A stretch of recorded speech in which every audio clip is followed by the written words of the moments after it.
যে আল্লাহর নাফরমানি করে সে মূলত মূর্খ। এই কারণে অজ্ঞতা, এটা তার মূর্খতা। এই জন্যই এই কথাটা বলতেছিলাম, প্রতিটা পাপী বেওকুফ, প্রত্যেকটা নাফরমান হারামখোর, সুদখোর, ঘুষখোর, জিনাখোর, ব্যভিচারী, বেপর্দা নারী, মদখোর, নেশাখোর, গাঞ্জাখোর, এগুলো সব মূর্খ, জাহেল। তো ইউসুফ, আচ্ছা, তো ওই কথাটা শেষ করি। ইউসুফ আলাইহিস সালাম যখন এটা ছেলেদের ভাইদেরকে বললেন, মনে পড়ে যখন তোমরা মূর্খ ছিলে, তো তোমাদের ওই দুই ভাইয়ের সাথে তোমরা কি আচরণ করছিলা? কোরআন শরীফে আছে 10 ভাই একসাথে লাফ দিছে, লাফ দিয়া তাকাইয়েই ওনার দিকে, ক্বালু আইন্নাকা লাআনতা ইউসুফ, আরে তাহলে তুমি কি সেই ভাই ইউসুফ নাকি? আর কলজার লাফ দিছে যে এই বামগো ভাই, অথচ কোনো যুক্তি নাই। উনি ইউসুফ আলাইহিস সালাম হইব কেন?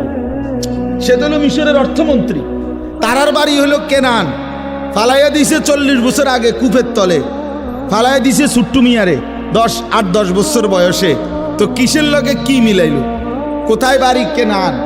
হ্যাঁ, এখানে হইল মিশর, আবার তারে ফালাই দিছে 10 বছর বয়সে, ইনার এখন বয়স হলো 40-45 বছর বয়স।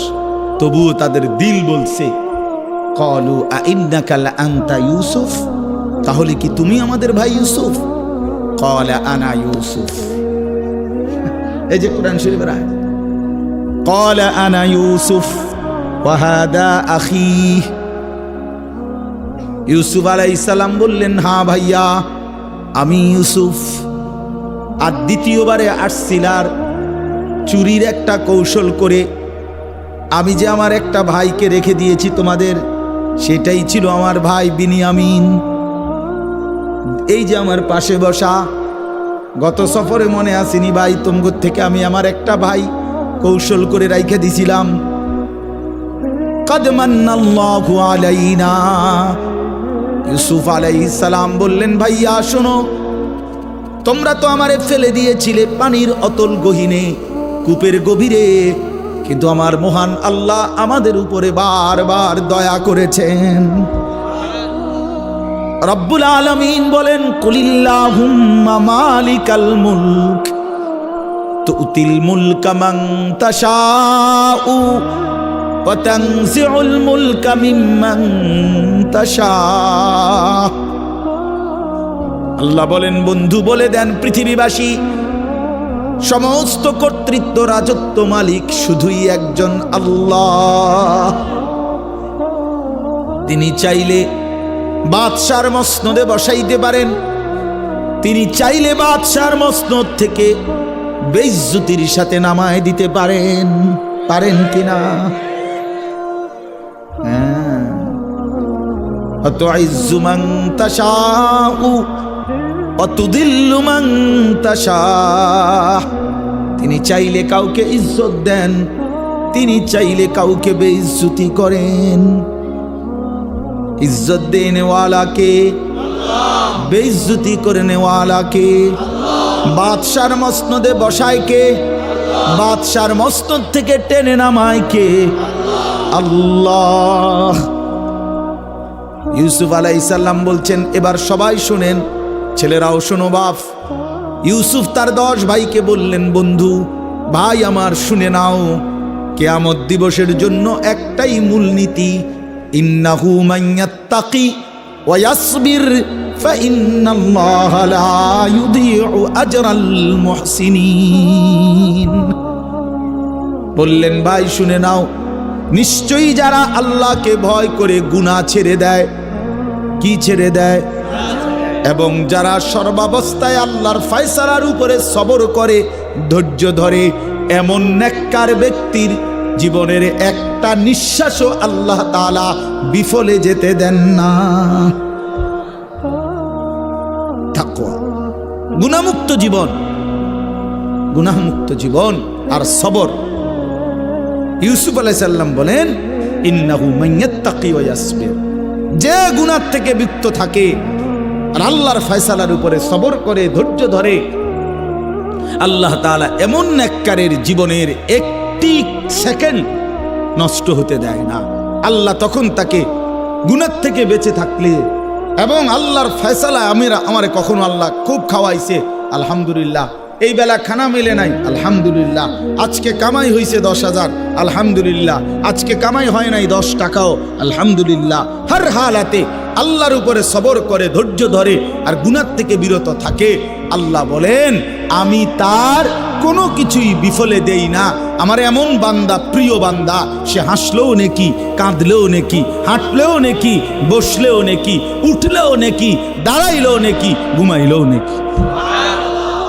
ইন্নাল্লাহা লা ইউদিউ আজরাল মুহসিনিন ইন্না কাযালিকা নাজজিল মুহসিনিন। আল্লাহ তাআলা বলেন নেককার বান্দাকে আমি এভাবেই জান্নাতের শ্রেষ্ঠতম বিনিময় দেব। আল্লাহ আমাদেরকে বুঝ দান করে, বুঝ দান করে। এটা কোনো আওয়াজ হইল যে আমিন করে টান মারণ, এটা কিতা? আচ্ছা যা, চলেন বাবা। তাইলে আমি ছেলেদেরকে বুঝাইতে চেষ্টা করলাম, বাবাদেরকে, পর্দার আড়ালের মাদেরকে। অর্থ হলো এই, গুনাহ থেকে মুক্ত এটাই জীবন, আল্লাহর নাফরমানি থেকে বেঁচে থাকা এটাই মানুষ, এটাই মূলত কি মানুষ, এটাই মানুষ, এটাই মানুষ। এজন্য যার যে জীবনে নামাজ নাই, যার জীবনে আল্লাহর হুকুমের পাবন্দি নাই, আল্লাহকে যার ভয় করে না, যে আল্লাহর কথা যার মনে পড়ে না, তো তার জিন্দেগির আর কোনো অর্থ থাকে না। আমি 3টা আয়াত পড়ছি সূরা মুলক, কোরআনুল কারীমের 29 নম্বর পারা, 67 নম্বর সূরা মুলকের। এবার এই 3টা আয়াতের তর্জমা শুনেন, তাইলেই কথা শেষ। আল্লাহ তাআলা বলেন ইন্নাল্লাযীনা ইয়াখশাউনা রাব্বাহুম বিল গায়ব, নিশ্চয়ই যারা আল্লাহকে ভয় করে, বিল গায়বে, না দেখে। কিভাবে ভয় করে? এখানে 2 অর্থ। এক, আল্লাহকে ভয় করে, আর আল্লাহর বলা অদৃশ্য যেই বিষয়গুলো সেগুলোকে ভয় করে। অর্থাৎ আল্লাহ তাআলা কোরআন এবং সুন্নায় আল্লাহ এবং রাসূল কবরের কথা বলছে, হাসরের ময়দানের কথা বলছে, আমলনামা আমাদের হাতে দিবে এটা বলছে, মিজানের পাল্লায় ওজন হবে এটা বলছে, ফুলসিরাত পার হইতে হবে এটা বলছে, কবরে আযাব হয় এটা বলছে, জান্নাত দিবে অথবা জাহান্নাম দিবে এটা বলছে। এর কোনোটাই আমরা দেখি নাই, ঠিক কিনা বলে? আমরা কবরের আযাব তাও দেখি নাই, আমরা হাসরের মাঠ তাও দেখি নাই, আমরা ফুলসিরাতও দেখি নাই, জান্নাত জাহান্নামও কি করি নাই। কিন্তু আল্লাহকে বিশ্বাস করি বলে, আল্লাহকে ভয় করি বলে এগুলোও মানি, এগুলো আমরা কি করি? মানি, এগুলোও মানি। কবর, হাসর, ঠিক আছে ভাই, এটা তাকানো দরকার। তো কবর, হাসর, মিজান, ফুলসিরাত, জান্নাত, জাহান্নাম, এগুলোকে যে ভয় করে সেই আল্লাহকে ভয় করে।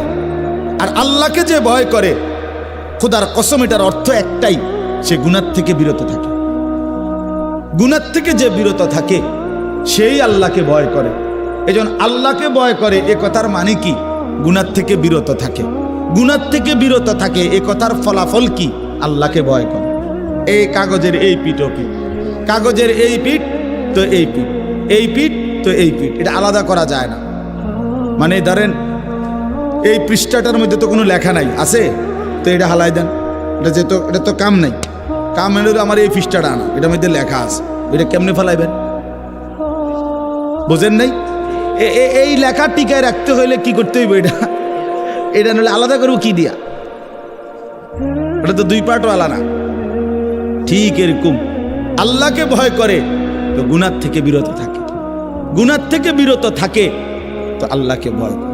তো এই পিঠে যদি লেখেন আল্লাহর ভয়, তো ওই পিঠে পাইবেন গুনাহ থেকে বিরত থাকে। এতে পিঠে যদি দেখেন গুনাহ থেকে বিরত থাকে, তো ওই পিঠ উল্টাইলে দেখবেন আল্লাহকে ভয়, আল্লাহকে ভয় করে। অভিভাবক বলতে বাবা, মা, বড় ভাই, চাচা, জ্যাঠা, দাদা, এরাই অভিভাবক। তার মাথার উপরে ছায়া, এখন সেই আপন মানুষগুলোই যদি বাচ্চাটার চরিত্র, আখলাক, চলাফেরা নষ্ট করে দেয়, তো এর চাইতে বড় জুলুম আর কি হইতে পারে? আপনজন যদি নিজের সন্তান, নিজের ভাই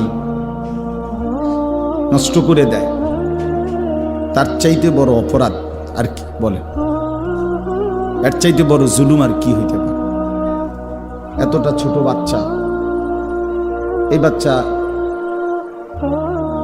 তার হাতে এই বড় মোবাইলটা তুলে দেওয়ার এতটুকু আকল, দিমাগ, এতটুকু বিবেক যদি না থাকে, তো আমাদের সমাজ টিকবে কিভাবে বলে?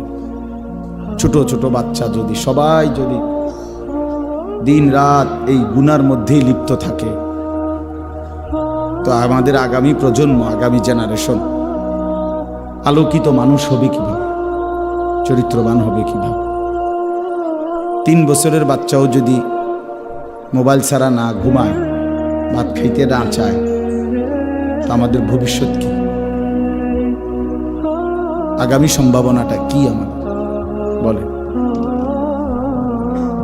এই জন্য আসলে এটা জুলুম। কমপক্ষে অপ্রাপ্তবয়স্ক বাচ্চার হাতে যেই বাপ, ভাই, আত্মীয় স্বজন এই বড় মোবাইল তুলে দেয়, আপনি তার উপরে জুলুম করলেন, নিজে অনেক বড় ক্ষতি করলেন। রাসূলুল্লাহ সাল্লাল্লাহু আলাইহি ওয়াসাল্লাম বলছেন, কুল্লু মাউলুদিন ইউলাদু আলাল ফিতরা, প্রতিটি মানব সন্তান ইসলাম মানার, আল্লাহকে মানার পুরা যোগ্যতা নিয়ে এই পৃথিবীতে ভূমিষ্ঠ হয়।